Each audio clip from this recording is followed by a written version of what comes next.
Welcome back sa ating channel mga kaibigan, and of course if you are new to this channel, please do like, subscribe and press that notification bell para updated ka sa mga bago nating videos.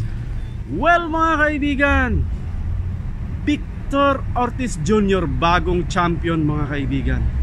Tinalo niya via unanimous decision or split decision mga kaibigan. Iting si Busa Chok mga kaibigan, dalawang beses na knockdown itong si Ortiz mga kapatid. Pero panalo pa rin sa mata ng judges si Ortiz mga kaibigan.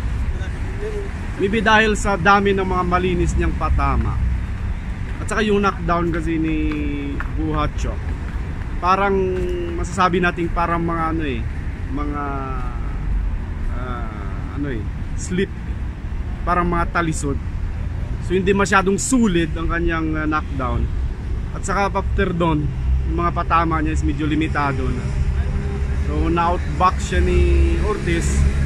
At saka business na rin mga kaibigan, dahil sabi nga ni Turki Al-Sheikh, isang promoter na kipag-ugnayan kay Golden Boy, nabalak nilang bigyan ng malaking laban itong si Ortiz pag nanalo sa laban na yon. So yun na nga, nanalo nga mga kaibigan.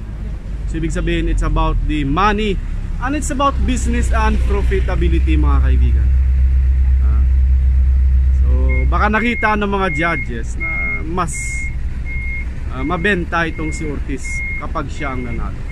So although dalawang knockdown pabor kay Buhachok, pero talo pa rin siya. So ganun talagang boxing mga kaibigan. So the most important is we are entertained and satisfied sila sa desisyon mga kaibigan. Kayo mga kaibigan, anong comment nyo sa pagkapanalo ni Victor Ortiz? Comment down below para may mapag